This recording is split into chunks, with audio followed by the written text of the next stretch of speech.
அடிக்கிற மழையில் நம்ம ஒவ்வொரு கோழியாக பார்த்து நம்ம சேவ்ட் பண்ணிகிட்டு இருக்கும்போது எல்லாமே ஒரு பக்கமாக இருந்து பாதுகாப்பாக வச்சுக்கிட்டு இருந்தோம். அந்த தாய்க்கோழியில் ஒரு 30 கோழி குஞ்சு இன்குபேட்டரில் பொறிச்சு அதை ஒரு தாய்க்கோளோடு நம்ம இணைச்சிட்டு இருந்தோம். அந்த தாய்க்கோழி பார்த்திங்கன்னா எப்படியோ கூண்டில் ஒரு பகுதி ஓட்டையாக இருந்து மழை உள்ளே ஃபுல்லாக தண்ணி ஃபுல்லாக பூந்து ரொம்ப நனைஞ்சு குளிர் விட இருந்தாங்க. எல்லா கோழி குஞ்சும் போய் பார்த்துட்டு அது எல்லாத்தையும் அப்படியே அழகாக தூக்கிட்டு இப்போ தான் ஒரு கூண்டில் விட்டுக்கிறோம். அதை எப்படி நம்ம காப்பாற்றணும், இது என்ன பண்ணணுன்றது தான் இந்த வீடியோவில் நம்ம முழுசாக பார்க்க போகிறோம்.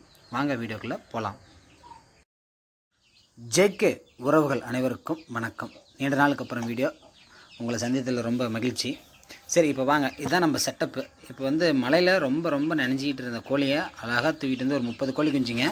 அது என்னன்னு பார்த்தீங்கன்னா, நம்ம இன்குபேட்டரில் குஞ்சு பொறிச்சிருந்துச்சு. அதை தாய்க்கோளோட இணைச்சிவிட்டு அது ஒரு 3 குஞ்சு தான் பொறிச்சிருந்துச்சு. சரி, ரைட், ஓகே, இதை கனெக்ட் பண்ணி கொடுத்துலான்னு கனெக்ட் பண்ணி கொடுத்து எப்பவும் போல் வழக்கமாக ஒரு கூண்டில் வச்சுருந்தோம். ஆனால் இப்போ பார்த்துருக்கிற கூண்டு கிடையாது, அது நம்ம வெளியில் அவுட்டோரில் வச்சுருந்தோம். இப்போ அது பார்த்திங்கன்னா கொஞ்சம் கேர்லெஸ் தான் சொல்லப்போனால், அது நம்ம தவறு தான். அது மழை நனைஞ்சி ஒரு பக்கமாக கோழி குஞ்சுங்கள்லாம் விட வந்துச்சுங்க. பாருங்கள் கோழி குஞ்சு எப்படி இருக்குன்ட்டு. ஒவ்வொரு கோழி குஞ்சும் பார்க்கும்போது இது இப்போ தான் பொறிச்சு 7ஆவது நாள் இன்றைக்கி. சரியா எப்படி இருக்குது பாருங்கள். ஒவ்வொரு கோழி குஞ்சும் பார்க்கும்போது ரொம்ப பாவமாக போச்சு. இது நம்ம தவறு தான். சரி, ரைட்டு, இருந்தாலும் அந்த தவறு நம்ம சரி பண்ணிடணும் இல்லையா?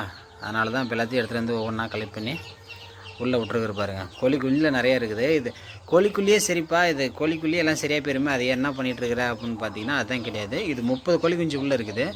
எப்படி பார்த்தாலும் ஒரு 10-15 கோழிக்கு தான் கரெக்டான ஹீட் கோழியிலேருந்து கிடைக்கும்.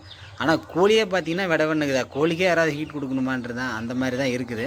சரி, இதுக்கு என்ன பண்ணலாம் அப்படின்னு தான் ஒரு முடிவு பண்ணிட்டு, சரி ரைட்டு, ஒரு குண்டு பல்ப் போட்டு விட்டுறலாம், அதுக்கு தேவையான ஹீட் கிடச்சிடும் அப்படின்ட்டு இது 60 வாட்ஸ் குண்டு பல்ப் இது போட்டு ஒரு செட்டப். இது ஃப்ரிட்ஜிலேருந்து கிடச்ச அந்த அட்டை, அதை கட் பண்ணி ஒரு சின்ன குண்டு மாதிரி ரெடி பண்ணி அதான் ஹீட்டு வெளியே போகாமல் இருந்தால் தான் நல்லாயிருக்கும்.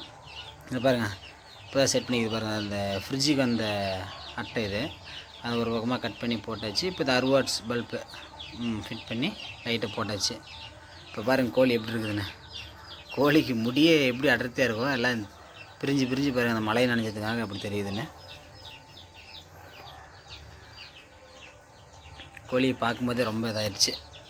சரி, ரைட்டு, என்ன பண்ணுறதுன்ட்டு ரெடி பண்ணி விட்டாச்சு. இப்போ பாருங்கள், ஒவ்வொரு கோழியாக அந்த கோழியில் ஹீட் பத்தாமல் இருக்கிற கோழிங்க பாருங்கள். இப்போ கிட்டத்தட்ட ஒரு 7-8 குஞ்சு பக்கமாக குண்டு பல்ப் நிற்க ஆரம்பிச்சிட்டாங்களா.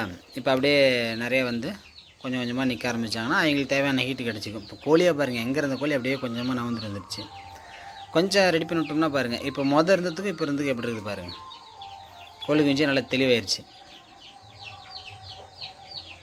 பார்க்கவே இப்போ தான் கொஞ்சம் நிம்மதியாக இருக்குது. பாருங்கள், கோழி நம்மளே தான் பார்க்குது. எல்லாத்தையும் பண்ணிவிட்டு உணர்ந்துற மாதிரி பார்க்குறடான்ற மாதிரி. சரி, ஓகே, என்ன பண்ணுறது, நடந்து போச்சு. சரி, நான் இதுலேருந்து என்ன சொல்ல வரேன்னா, மழை காலங்களில் நம்ம கோழி குஞ்சு இந்த மாதிரி குஞ்சு பொரிச்ச கோழி அங்கே கூண்டில் இருக்குது, நம்ம சேஃப்டி நேரத்தில் தான் இருக்குதுன்னு சொல்லி அந்த மைண்ட் செட்லேயே இருந்துடக்கூடாது. நேரில் போய் பார்த்து மழை பெஞ்சாலும் சரி ஒரு கொடையை பிடிச்சிட்டு கூட போயிட்டு நல்லா சேஃப்டியாக இருக்குதா என்ன ஏதுன்னு பார்த்து வந்துடணும். அப்படி நான் இன்றைக்கி இந்த மாதிரி பார்க்காம இருந்தேன்னா எனக்கு இந்த 30 குஞ்சில் எப்படியும் 10-20 குஞ்சு இழப்பாக இருக்கும்.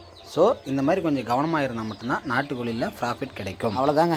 மேலும் அடுத்த ஒரு நல்ல வீடியோவில் உங்களை சந்திக்கிறேன். நன்றி, வணக்கம்.